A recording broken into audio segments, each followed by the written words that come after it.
All right, we are now live. Dr. Robert Reuschlein, welcome to the show. Thank you. Good to have you here. I'm excited. I can't say I've ever spoken to a Nobel Peace Prize nominee before, so that this is a first for me. And in large part because it's confidential. They for 50 years, they keep it all under wraps. They don't want to know who nominated who for what or whatever. They keep it all under wraps for 50 years, and they make mistakes. I mean, they missed Gandhi, right? Fair enough, right? Yeah. But they got Martin Luther King. I mean, one out of two isn't bad. Fair enough.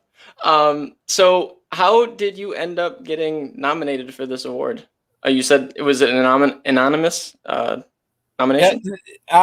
Yeah. Well, actually, I know the person who first nominated me was a friend of mine in politics in 1980, and I worked on his governor's race as the finance manager and office manager and main fundraiser and so forth. So I was kind of doing the home office while everybody else was traipsing around the state. And several years later, I discovered the brochure that led me to peace economics. It was a bar chart of nations over a 20-year period of time that clearly showed as the military went up, the manufacturing productivity went down. And that was a clue two ways, and not just to the economy, but to the manufacturing economy. And later that's very valuable, because then I realized it's the scientists and engineers are heavily concentrated in the manufacturing economy, in our economy. That's what really moves us forward in this and so forth. And when we send that just to clarify quickly, peace economics is what you got nominated for the Nobel Prize for, correct? Right. The first publication I had is you can have military spending or economic growth, but not both. That's the premise. That's the choice. It's the yeah, right. That's the either or of it. Okay. So you saw this chart with these nations, and that clued you in on this. So how did it progress from there?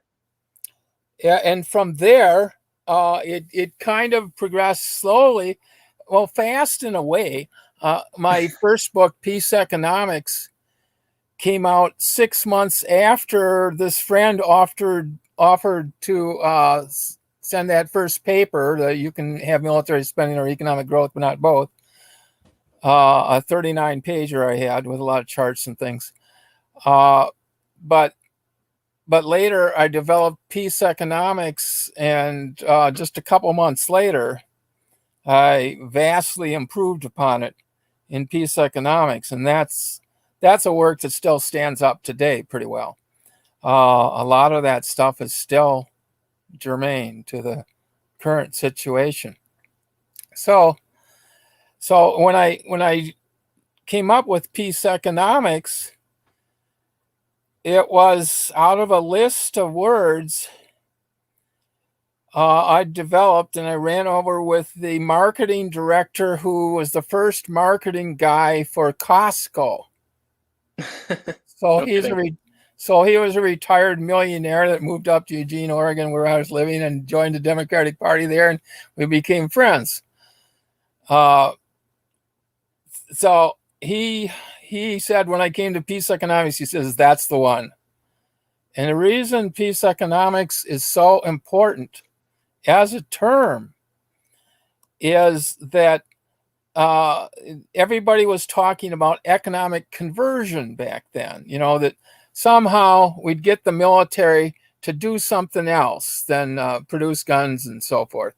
The military contractors to produce products that are useful to society and not just useful for war. And but the problem with economic conversion as a term is it has that term conversion in it, which makes you think, oh my God, a Jehovah's Witness is going to show up at my doorstep and try to convert me. No, you don't want that. So it was a terrible term. And peace economics was a vast improvement on that and that term, and also a vast improvement on the insight that it wasn't just a lot of money being misspent, it was misdirecting the entire economy into Gotcha. stagnant instead of growing as much as it could grow. Gotcha. Yeah.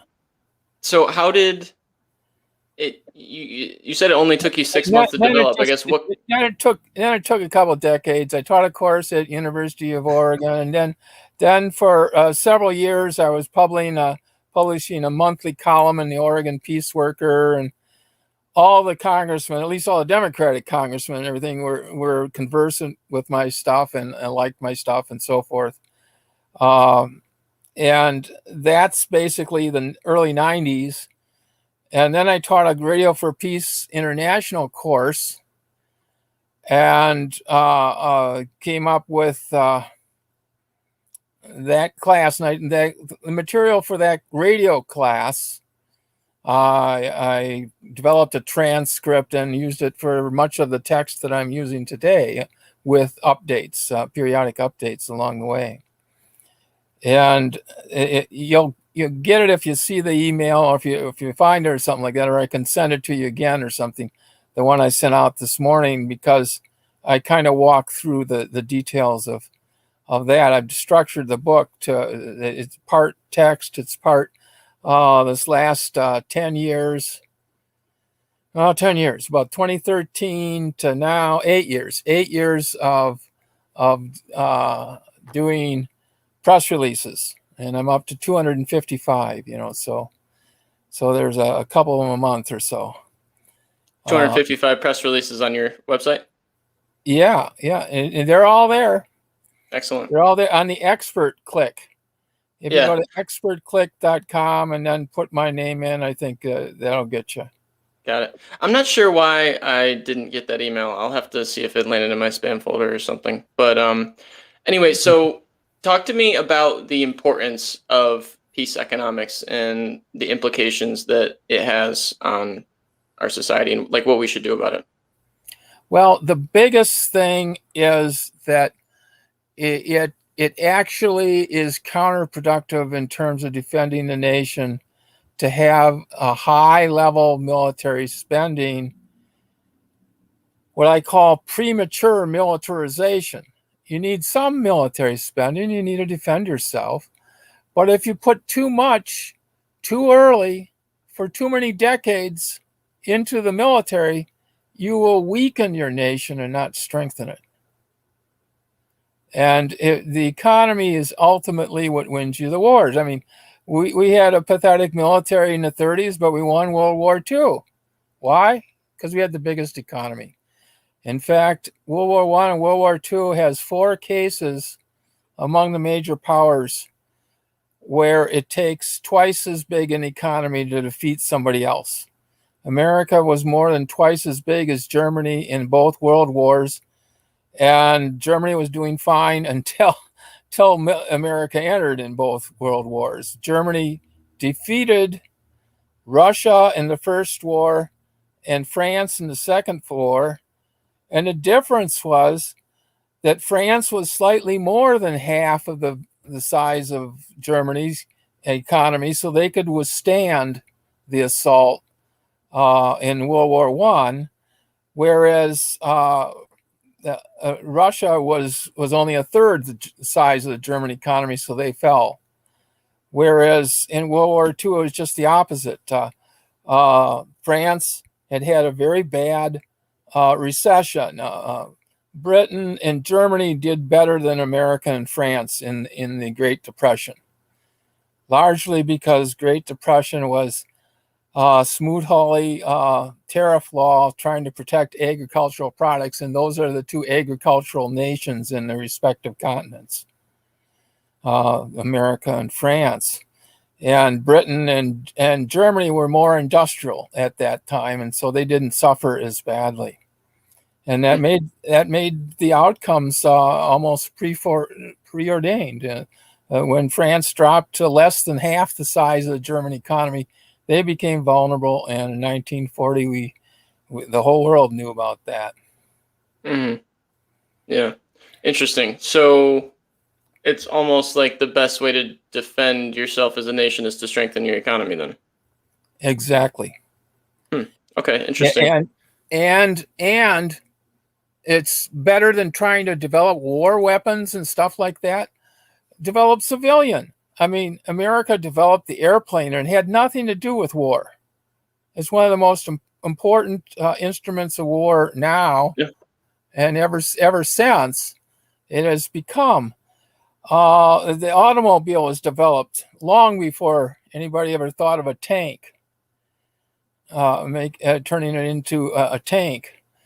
So these things work better if you let the civilian economy grow and develop things, and then when the wars come along, adopt those economies for useful purposes in a war situation and everything. But if you go directly to developing the war machinery like we've done since World War II, about 75 years of that, we've squandered a lot of our wealth. Yeah. Well, even with World War II, right? I mean, you had the atomic bomb that was developed. I mean, that wasn't out of civilian economy, but we had to develop it for that, which I think brings up an interesting point. Einstein was a peace guy and everything. If it wasn't for Einstein, we wouldn't have the atomic bomb, right? Yeah. So I think that brings up an interesting point, though. Like, how do you deal with the phenomenon of an arms race? Like, if you're focusing on your economy so much so that you're putting all your resources into growing the civilian economy, and you don't develop the atomic bomb, then who knows? Maybe Germany would have developed it first, and history would have went differently. So how does that balance come into play, do you think? Well, the balance comes into play, but if you put a lot of resources into something like the Manhattan Project, it had 100,000 people or so, and including my uncle. Oh, really? Yeah, none of his kids believed his stories until he passed away, and then they suddenly found out, oh gosh, he was working in the Hanford Reservation and the Columbia River and in the Manhattan Project of World War II. So he was one of the engineers that gave us the bomb. Oh my gosh, that's wild. Yeah. And well, if it wild is my mother's third cousin of John Kennedy. So Really? that's wild. That is wild. And I'm sixth generation from the Bishop of York, who's the Archbishop of York is kind of the royal archbishop in Britain. In 1776, a guy named John Markham. My mother's maiden name was Markham, and William Markham, my grandfather, helped develop the Horicon Marsh by building going into the state legislature and getting the funds to build a dam that created the Horicon Marsh, the third largest wildlife refuge in the United States. And so I have a heritage, a good heritage behind me, and I always mention that I'm a German scientist. That's a pretty good heritage right there. I would say so. Yeah. I would say so. No, that was interesting. Getting back to that question though, like, how do you strike the balance between the arms race and developing the economy? Here's the thing, and this is where Gary Gygax, he's developed Dungeons and Dragons. Yes, I think I read about him on your website. Yeah. I don't know. It's a long time ago because he developed that in the late 70s. But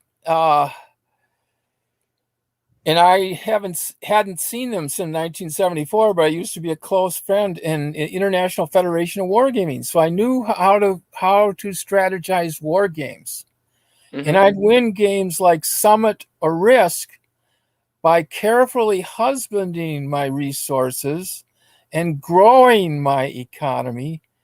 In the Summit game, you can either choose a military base or another factory to Mm-hmm. produce. For every two factories you've got, you can produce another factory or a military base.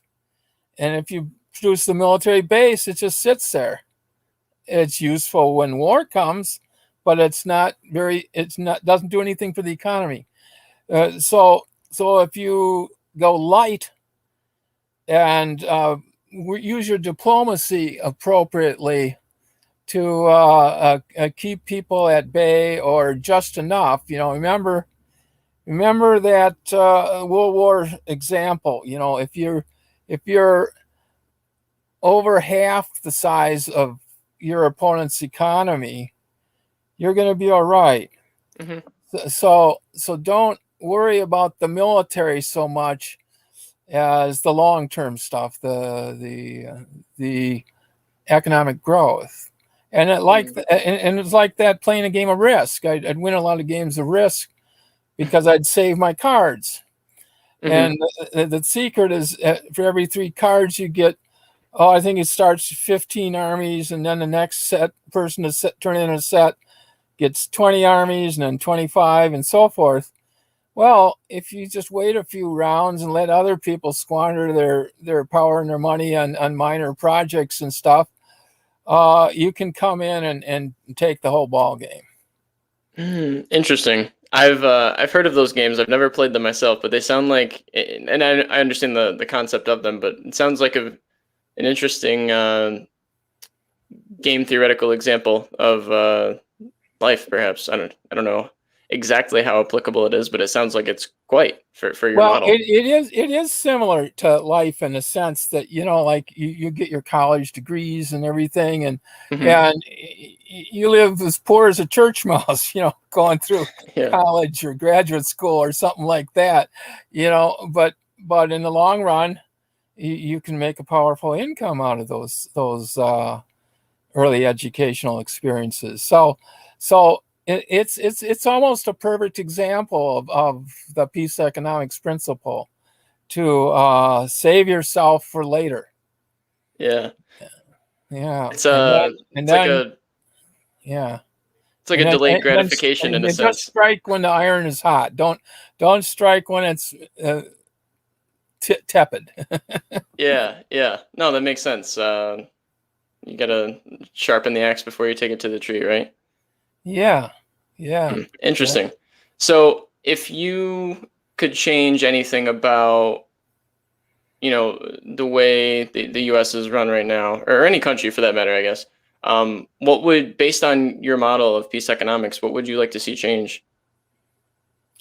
Well, basically that, if the US wants to play a role and they want to be the world's policeman, which is something that is probably more attractive to the power elite than to the average American, right? Sure.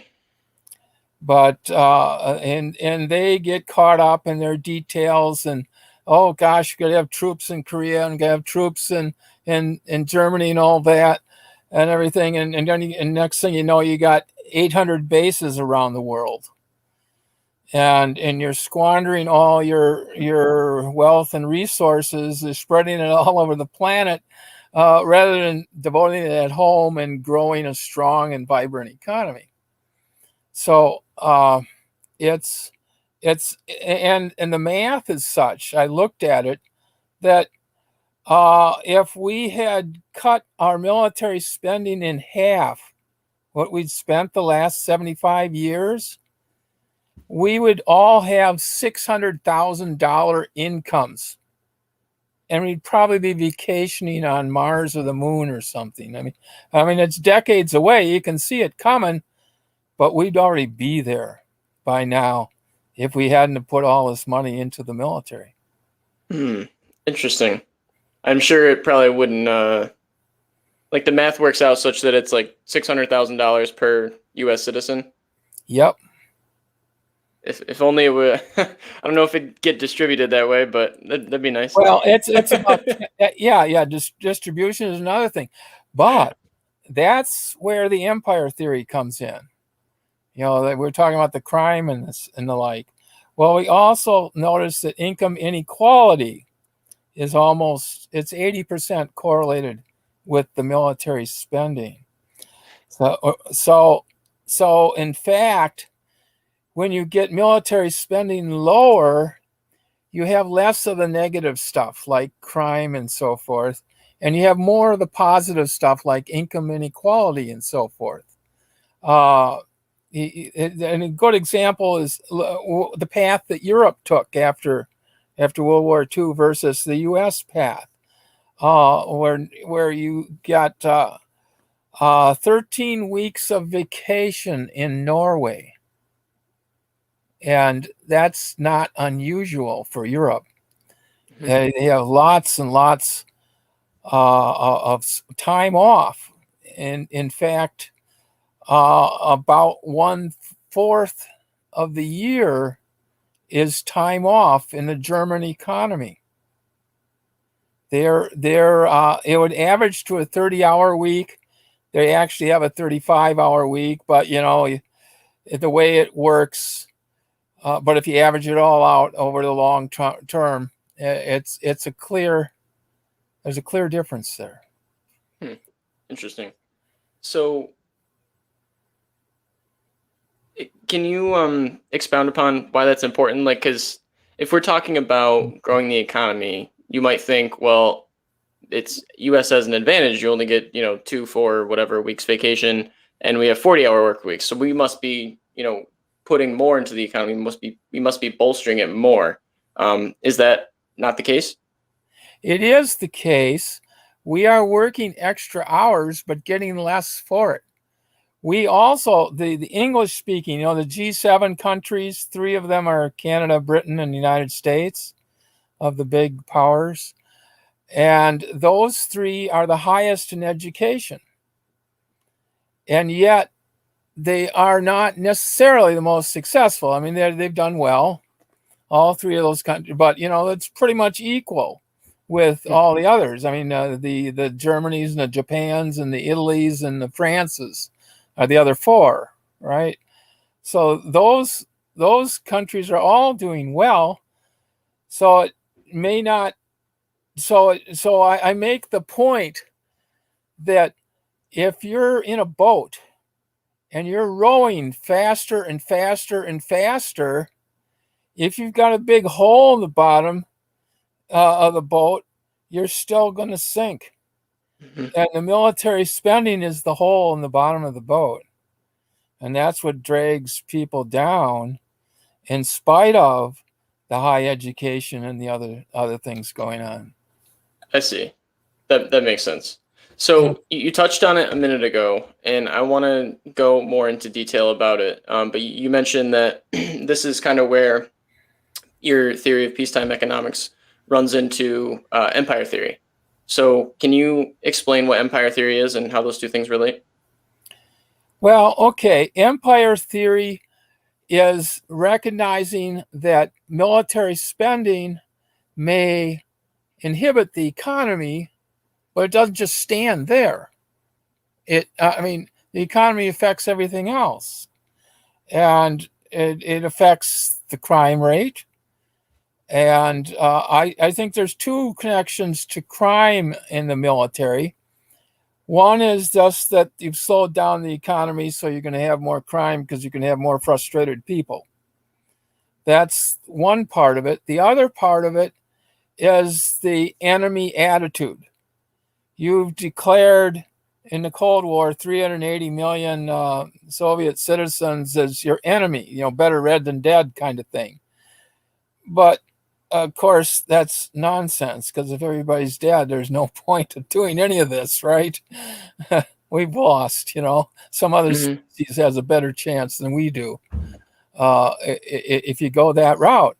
So empire theory is recognizing that it's not just military spending and crime that are connected, but it connects to a whole lot of other factors, including obesity and mental health and stuff like that. All of which you can see, these are kind of frustration issues. The empire is basically a frustrated society, and the capture of the government by the military budget and by the high military spending states who tend to dominate the presidential elections and things is a big part of the process. So it leads to a stagnant political situation as well. Because if you have a healthy economy and is growing left and right, you're happy to dole out favors to your population. It's not a problem. But if you don't, if you have a stagnant economy and it's frustrated, and then you're cutting corners and you're laying people off, and and people are poor and so forth, it's a whole different situation. And so empire theory is recognizing that the military spending has an economic effect that spreads out and affects all these other things as well. The whole society on many different levels ends up collapsing, if you will.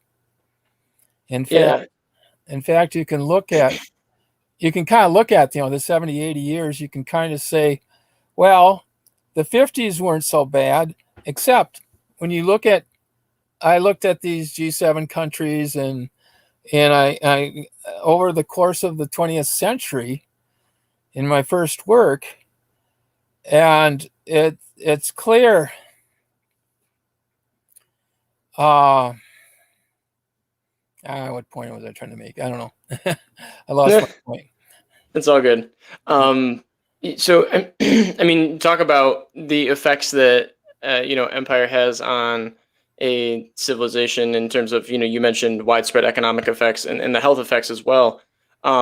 You listed on a site here, and forcing you to work harder and longer hours just to keep up too. Yeah, well, which I'm sure contributes to some of the health disparities, right? So you list the 10 worst effects of empire as in order: lack of social mobility, low manufacturing productivity, high prisoners, high teen births, high homicides, high work hours, high mental illness, high income inequality, and low press freedom and on national security issues, and high obesity. That sounds like a terrible myriad of awful things. Well, it is, but we're in the middle of that. I mean, this is, I'm a little old. I'm a guy of the '60s and stuff. But we had the post FDR economy up till 1980. We had everybody in America doubling their income after World War II, whether it's high or low. But since then, since Reagan gave that huge tax break to the rich, we've never caught up, and we've all suffered. And now the rich quadrupled their economy while the rest of us went sideways.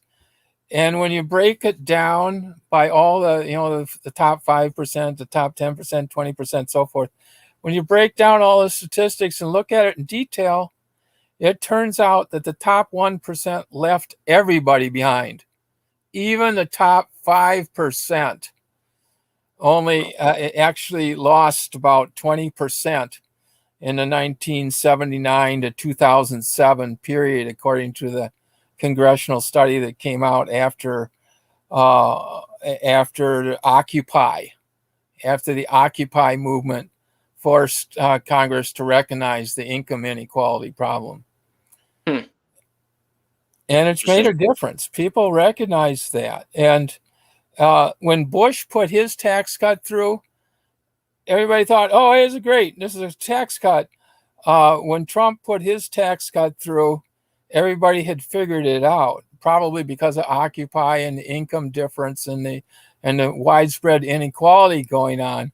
They figured out that wasn't working out for people. It was all going to the top and not going to the average people. Yeah, we've obviously seen the divide between the wealthy and the poor get further and further, as we've seen many other things divide, which it kind of brings me actually back to a point about peacetime economics that I think is interesting. I mean, you commonly hear that war is good for the economy, right? We touched on this earlier, and obviously you're posing the argument that that's not the case. But I think it's interesting in a sense that it gives us a common enemy, right? Like right now we are very divided politically against each other. We don't have an existential threat like Germany World War II to all unite together in a fight against. So we've just created this assault on each other politically, which has created a lot of divisions in just in every aspect of politics, it seems. Well, here's how I've analyzed it, and I've written a couple papers on that. That the political party that became most closely allied with the military budget during the Cold War, the Republican Party, also started adopting other militaristic notions. Do you know we went from baseball as our number one sport to football as our number one sport after World War II? And that's because it's so militarized. They got front lines, they're in the trenches, they're blitzing, they're throwing the bomb. Just to name a few. But it's the whole thing. The linebackers and the running backs are kind of like the tanks, and the linemen are kind of like the infantry, and then you have the air game. It's almost a complete example of militarization gone wild in the name of a game. I mean, running around a diamond and getting to home base. Doesn't that sound a lot healthier than throwing the bomb? Sounds a lot more peaceful. A lot more peaceful, anyhow. Yeah, and that's kind of that's interesting. And the other confirming factor, that cultural thing, is that Japan then adopted baseball as their number one sport, and they are the low military spender. We forced Germany and Japan to demilitarize, and it turns out the Marshall Plan gave them 10% of the capital they needed during the 50s. 90% was produced internally because they had such low military spending, because we forced them to develop democracies with low military spending after World War II, and it made all the difference in those two countries. Interesting. I've never thought about the football thing before.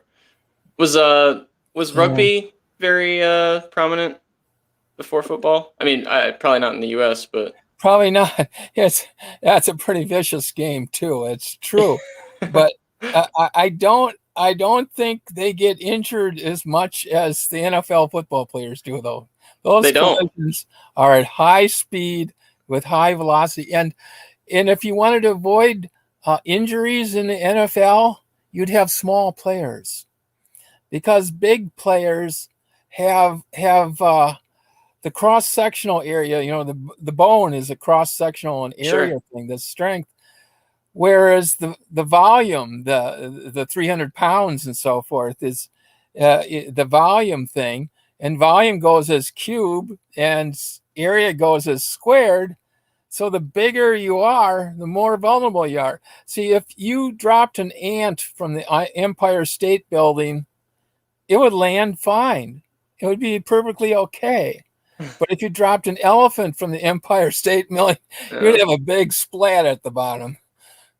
It makes a difference, and we've got such big football players that they're really devastating each other now these days. They're trying to accommodate the rules for concussions and things like that. But do you know that the average NFL player loses 20% of their lifetime? They live 20% shorter lives. Wow. I'm not surprised at all, but that I didn't realize that was quantified in that way. Actually, Yeah, and if you put it against the Roman Empire, the gladiators, only 10% of them died. so they So didn't have 20, such sophisticated 20% of your equipment. lifetime versus 10% chance of dying. That doesn't sound to me like we made a move in the right direction. Yeah, that's probably not good. We've definitely optimized for entertainment value rather than player health, right? Exactly. Yeah. When Exactly. it's interesting if you have those incentive structures in there, you're going to get the result that you're incentivizing, right? So Right. it's interesting. And you probably weren't around in 1968, but in 1968, Michigan State and Notre Dame were the top two football teams in the country, and they played to a tie. And then Notre Dame got the national championship, even though Michigan State may have been better. But the chant of the crowd of Michigan State was "Kill Bubba Kill." Aggressive. They had a lineman that would really smear the quarterback, if you will. uh, and interesting. and there was a lot more running game back then, so there's that too, Yeah. but Kill Bubba Kill, they just had one lineman in Michigan State that was so good that he was that bad. Kill Bubba Kill. Interesting. Yeah, it's funny. Yeah. I talked I to mean, you never heard that at a baseball game, have you? No. no, they do get in fights once in a while though. They do Oh yeah. brawl. Oh So yeah. there's definitely some animosity that gets built up. Maybe there's no like physical contact in baseball. They have no release, so it just gets pent up until they finally storm the field and fight each other. They Well, got no pressure release valve.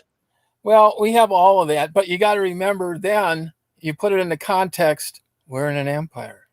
Yeah. And we got a lot of frustrated, angry people because the economy isn't right, and a lot of other things aren't quite right, and we're obesity is up. We're getting fat and everything, and maybe sitting there watching the games with the beer and the whatever, but whatever Yeah. it takes. But it's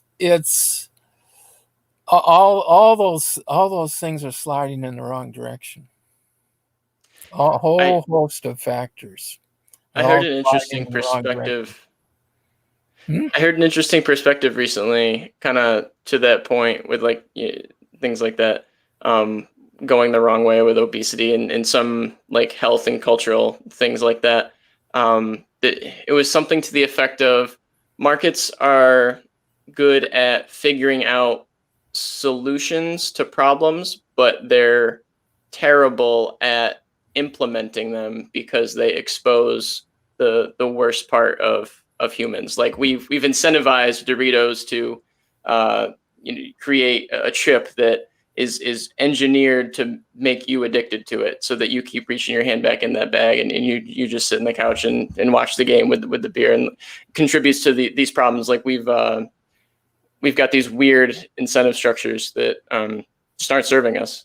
But you get the innovation on the front end, but it kind of you're exploiting the worst of the human psychology on the back end. It's interesting. Yeah, and the beer is a big part of the problem.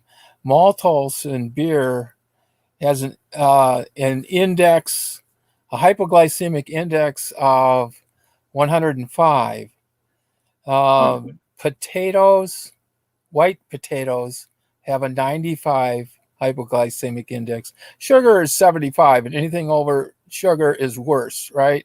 Anything under sugar is better.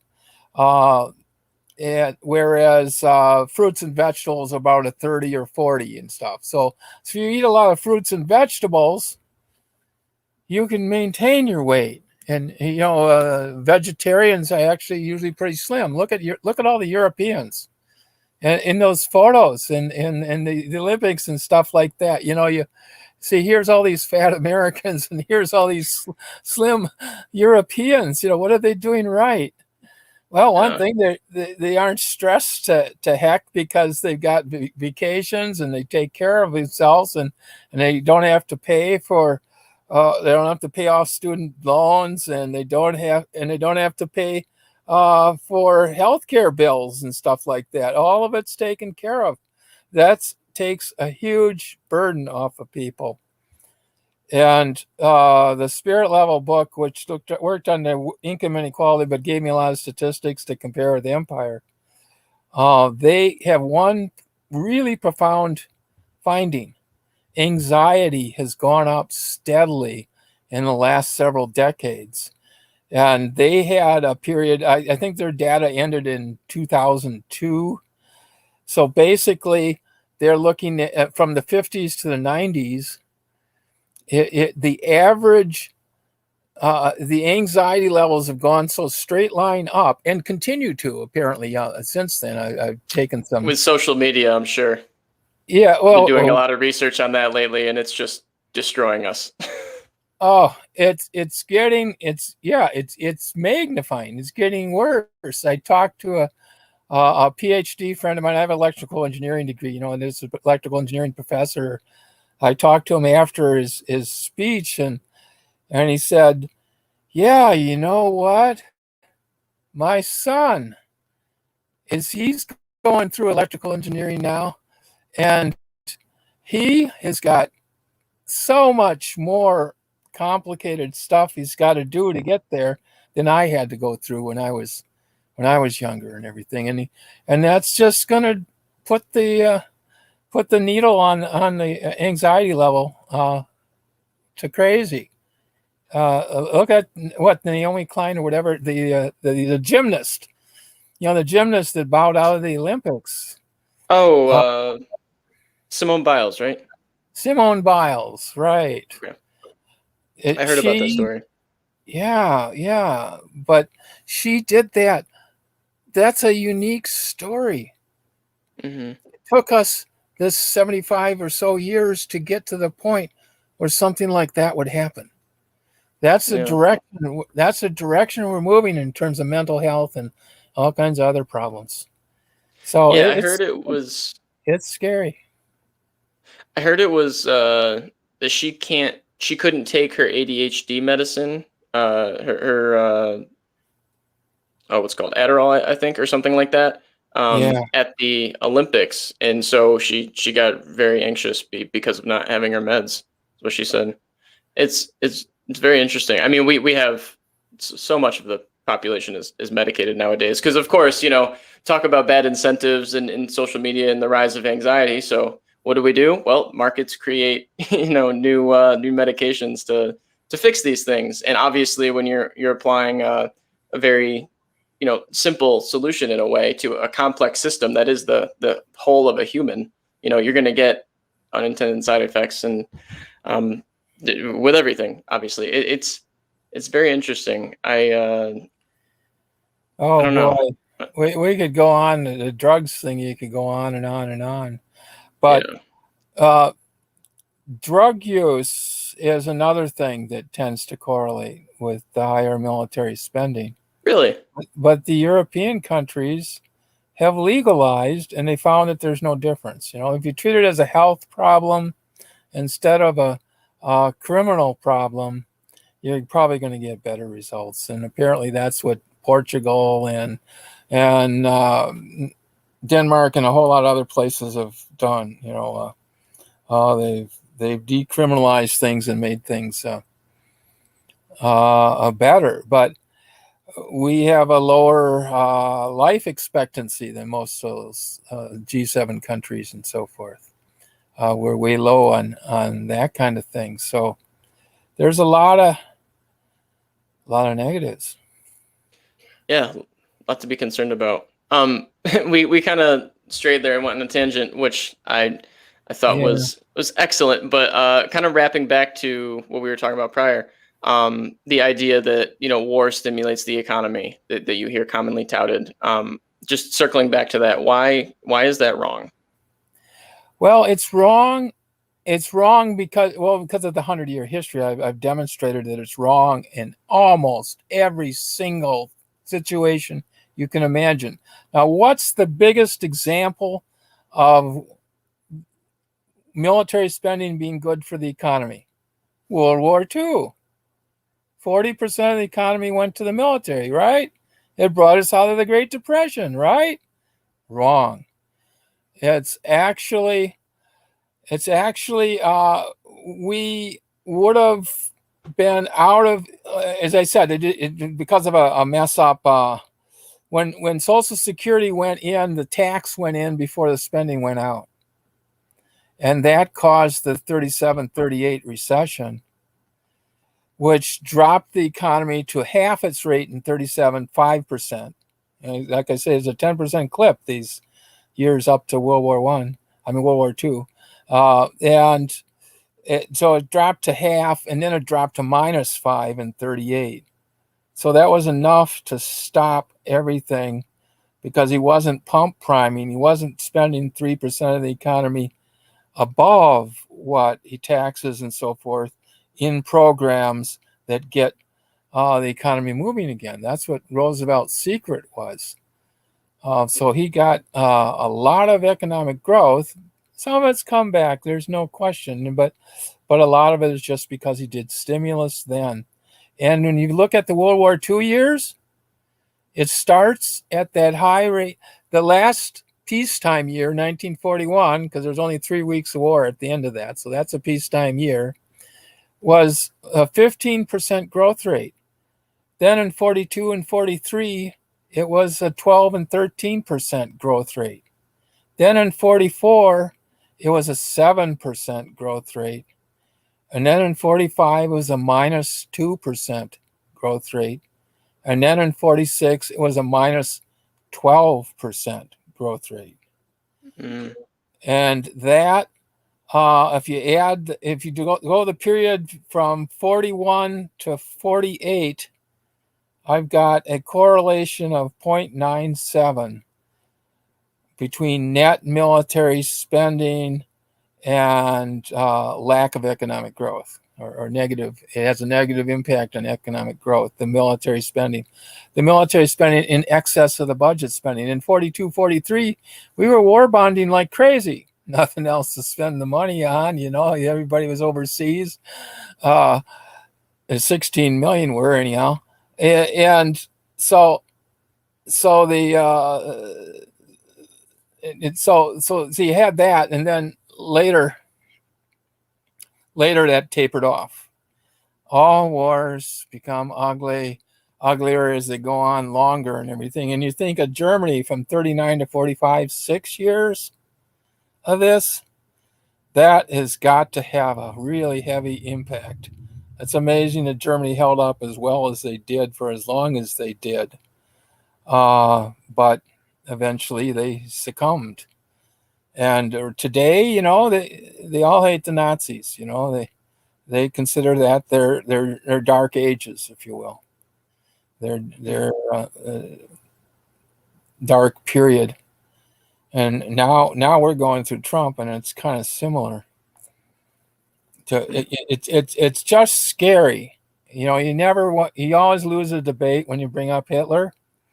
That's the rule of thumb in discussions.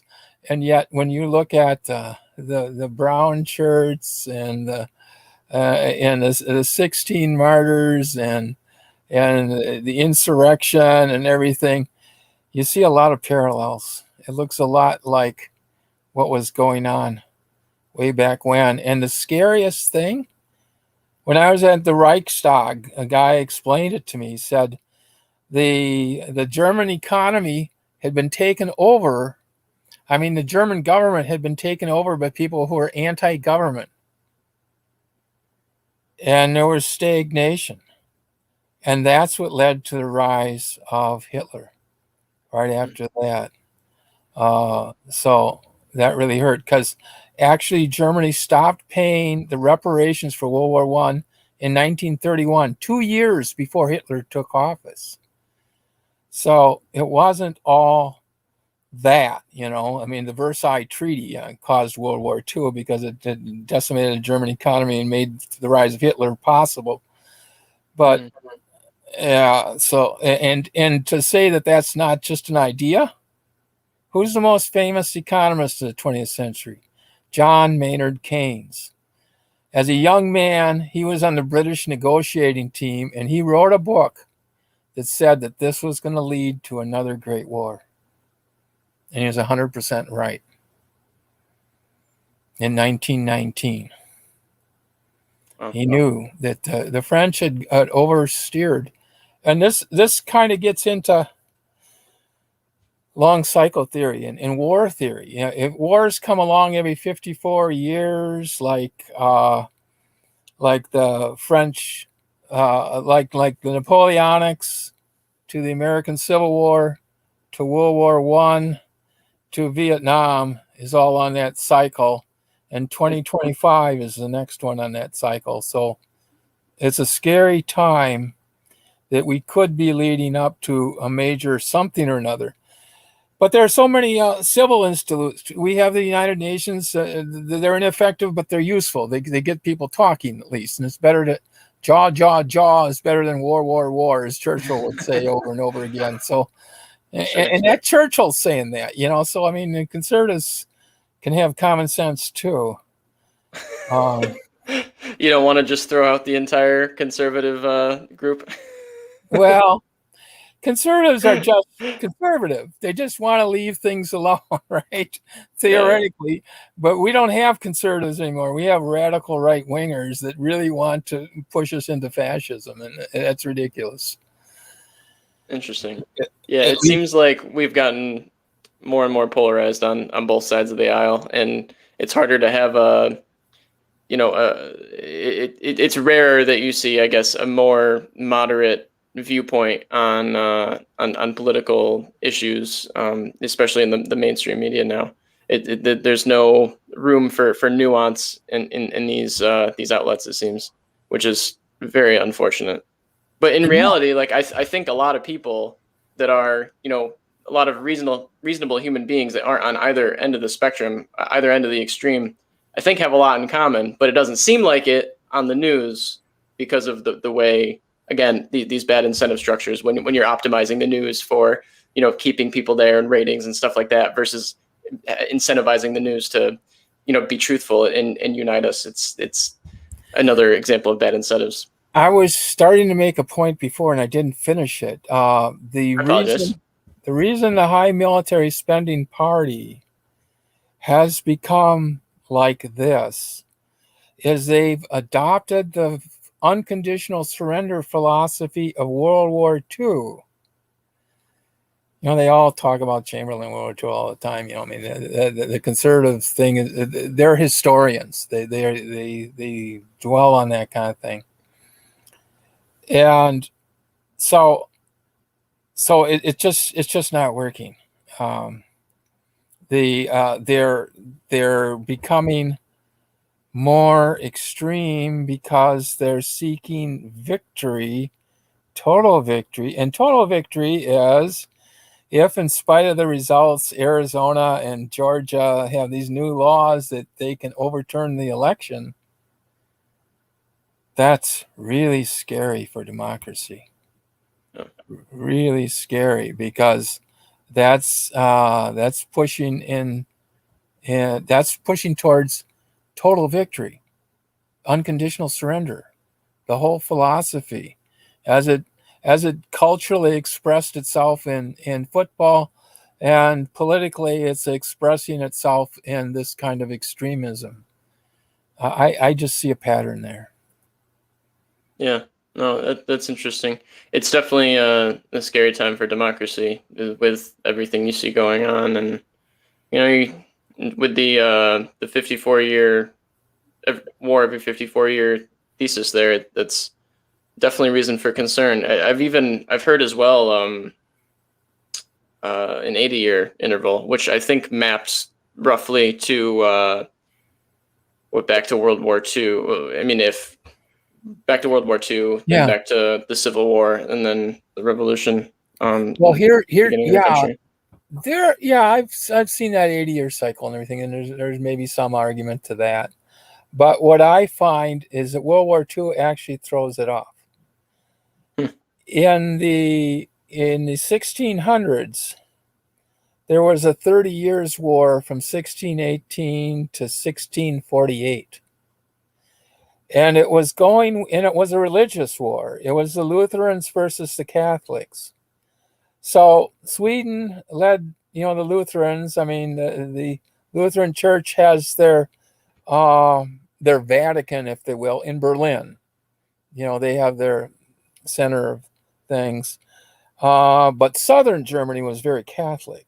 So they were winning up until the French entered the war in 1635, and then they started losing. And it's this kind of thing. I think you really have to look at 1914 to 1945 as one big war with an intermission in between.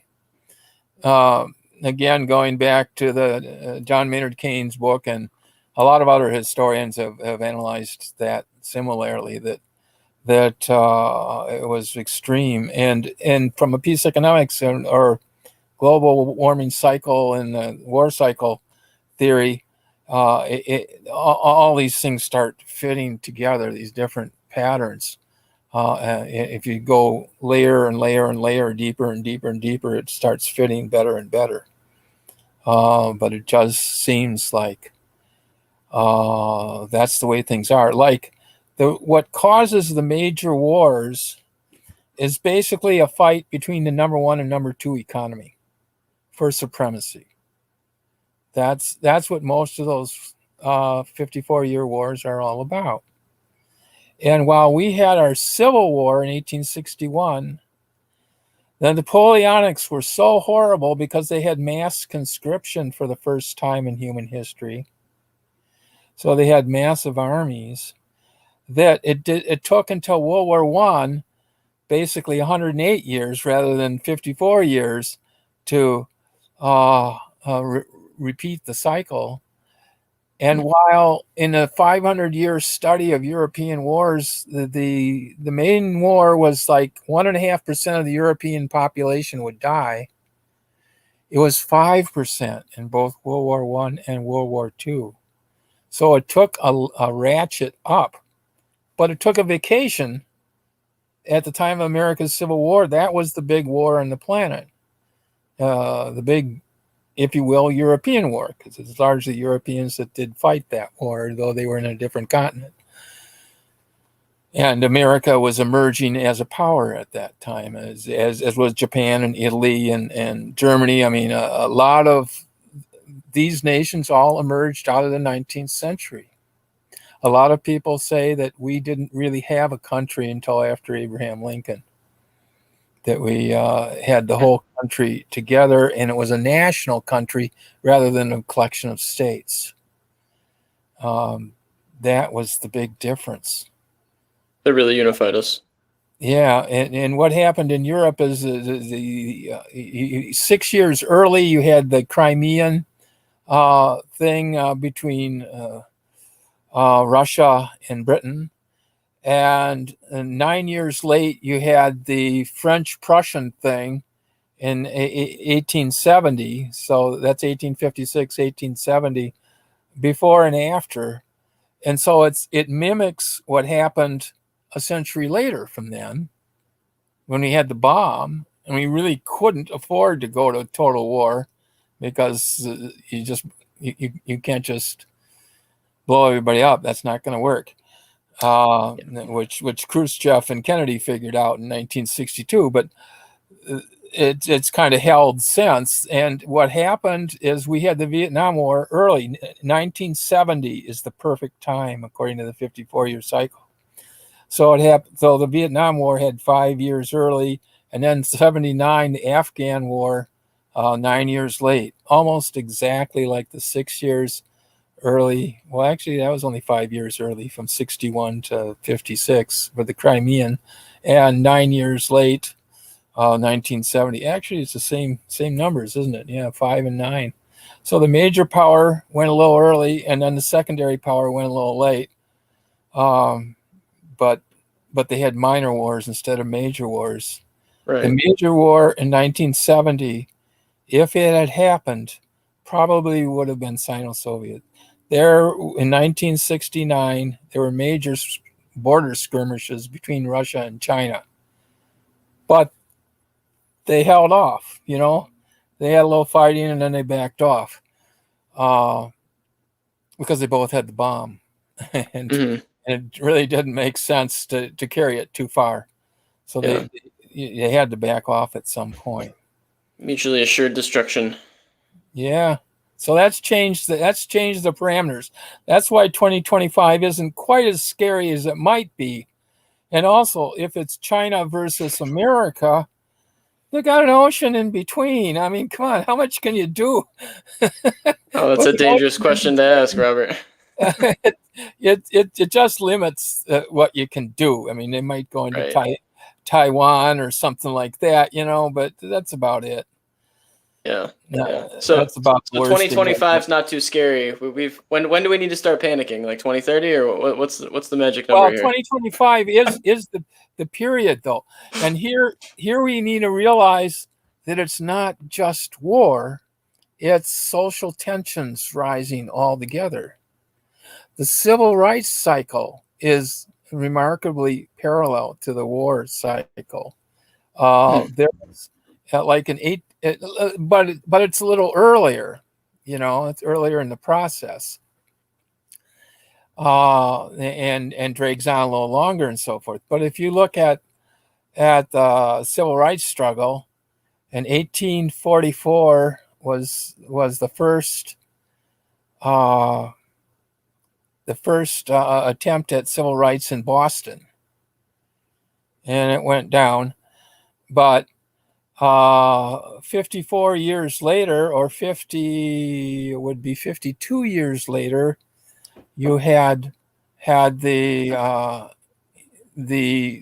Supreme Court decision that made segregation possible in 1896, and then 58 years later, you had Brown versus Board of Education, a Supreme Court decision that really began the modern civil rights movement of the 50s, 60s, period, which kind of ended with the death of Martin Luther King in 68. And you had all that. So you're talking 54 to 68, you're talking 14-year period.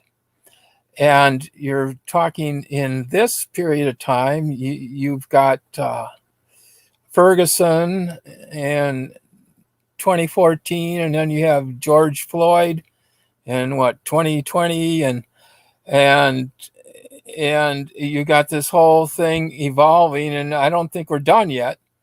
But you know, and obviously Jim Crow going rampant across the southern states now, you know, to try to make it easier for Trump to get elected in 2024 and all that. So it's an ongoing struggle right at this point. So maybe that's what we have more or less instead of a major war. And it may be more of a domestic tension rather than international tension, but there's definitely tension in the air. Definitely that's tension in the air and things going on. For all the 54-year cycle talking about major wars, well, there's for America it's 18 years early, and for Europe it's 15 years early, and it's probably earlier for the U.S. because the U.S. has been a fast-growing country for most of its history. So it developed a little quicker. You have the minor wars, like you have the Mexican-American War before the Civil War, and you have the Spanish-American War, and the Philippines taking the Philippines in 1898. Actually, the invasion was in February '99, but and then you have World War I. and you have Korea before Vietnam, and you have Iraq before question mark 2025. Yeah. So You are a wealth of historical knowledge, that's for sure. you have to be. I had to go over every single year because I was up against this opposition. The idea that military spending is good for the economy is, oh, it's obvious. Can't you see this base over here and all these people making all this income and everything? Can't you see that? It's obvious. Well, it's not obvious because, well, the money is spreading out from the military factories and bases around, and it stabilizes the community. It does not develop the new ideas that progress the economy and make there are no iPhones coming out of the military. That's a Steve Jobs thing. That's second generation immigrants. 40% of our Fortune 500 companies were founded by first generation immigrants like Steve Jobs from Syria, and now the Germans are taking in all these Syrians. They're pretty smart, aren't they? Yeah, I would say Good so. move. Good move. Well, isn't that how they had a leg up partially in terms of World War II with their technology? That they were investing in a lot of like research and new tech. Well, they are, academic freedom. When I was getting my doctorate and so forth, I got an educational leadership. Academic freedom is a German concept. In the late 19th century, I think it was 1890s or so, that the academic freedom really got going in Germany. So Germany, and they had health care for people about the beginning of the 20th century and so forth, whereas a lot of others didn't. And America's still struggling with that issue. Um, so, and analysts of the German personality are generally favorable. It's just that they got screwed over so bad in World War I that we got Hitler. It just the way the peace was handled in the 20s was just devastating to Germany, and so almost anybody can do it. I mean, look at us. We've got insurrectionists that are going to take over the Capitol and maybe come again and stuff like that, and they're trying to change the elections and everything. There is a lot going on right now that's very scary and reminiscent of the rise of fascism around the planet. The guy in Hungary took over, and he's been there for 15 years. And he's a dictator. He got there by elections. And that's not and Putin was elected. And now he's hanging on and hanging on. It's 20 years now as a dictator. So that's the model that Trump seems to be embracing. And a lot of Republicans have swallowed the whole thing hook, line, and sinker, it seems. And they're not questioning, well, does this ruin our democracy? Because it used to be, well, the other guy might be right, so let's go along and see where it goes. They used to have a honeymoon for presidents, where they kind of give them what they want to a certain degree, regardless of political party and so forth. And that all has unfortunately changed and gone by the wayside. And the guy who says how democracies die cites two factors: tolerance and forbearance. You have to tolerate the other people, and you have to. Forbearance is the Mitch McConnell's doing the opposite of that, opposite of forbearance. Absolutely refusing to let anything pass that he doesn't 100% agree with. Except for infrastructure, he voted for that, and go figure. But everything else, he's dead set against Biden making any kind of progress. And that's what they did with Obama. And in fact, that's pretty close with what they were trying to do, Newt Gingrich and Clinton, although Newt Gingrich and Clinton got along much better. And Clinton was so smart that when Gingrich walked into the Oval Office and everything, he could just run circles around him. He was just so smart that Newt Gingrich would get taken to the cleaners all the time. So So it makes a difference who you got in charge and where they're going mhm, with the country. I And agree. these are all bad examples of reinforcing the lack of forbearance. Forbearance means you don't pursue every single option that you can. You just do some reasonable things and don't go too far. And we've lost that. Yeah, it seems like there's definitely very extreme. Going back to the whole extreme thing with the right and the left, like that's definitely too far, as you said. What do you see as the competing extreme on the other side? Like maybe with these autonomous zones and things like this, and some of the social justice stuff that maybe has gone too far. Do you see any of that at all as a competing extreme narrative on the other side of the aisle? Well, on the other side of the aisle, yeah, you have something like that. You have it's all about the minority groups, right? It's about the women and the gays and the blacks and the Mexicans and the Asians. It's all the minority groups getting together with a significant fraction of the white to make a majority. So all this playing up to what kind of group you are in is not really healthy. I have a sermon, Jesus and Empire. I studied the Gospels for 4 years once in a study group and came up with some understandings that Jesus wasn't just love your neighbor. You don't put somebody up on a cross because he loves your neighbor. You put somebody up on a cross because he challenges the government or Sure, the Sanhedrin or the religious structure. And he the was, narrative.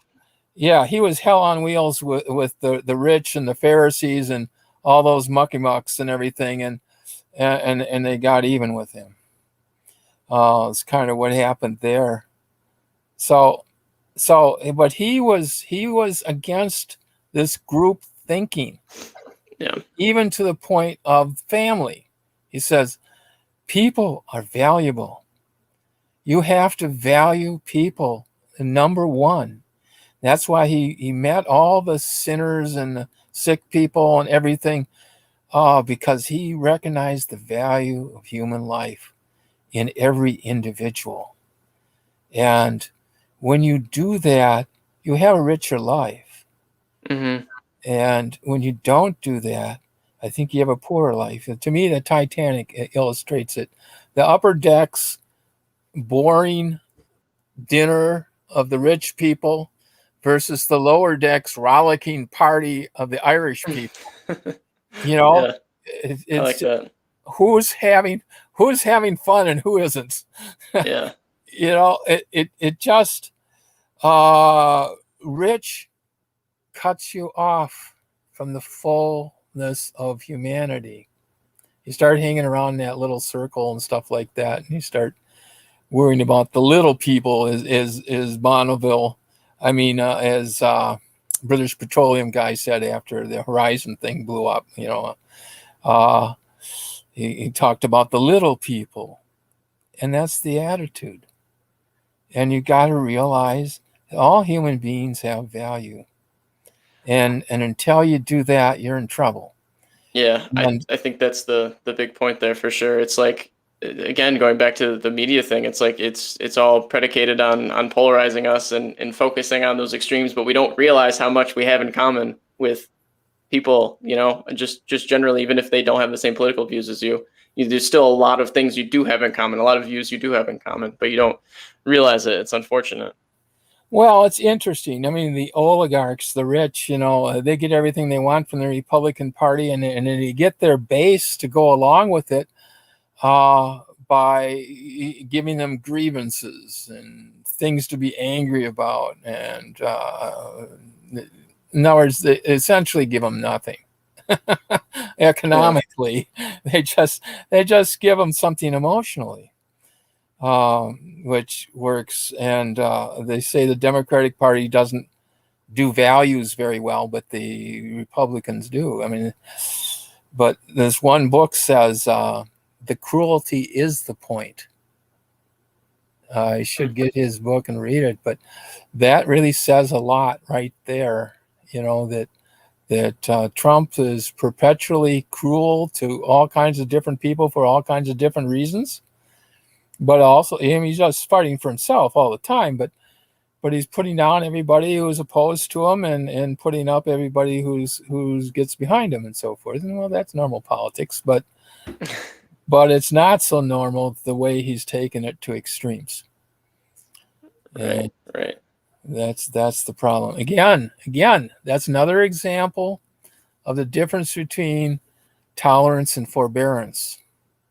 That you need for a democracy. There's no forbearance when it comes to Trump.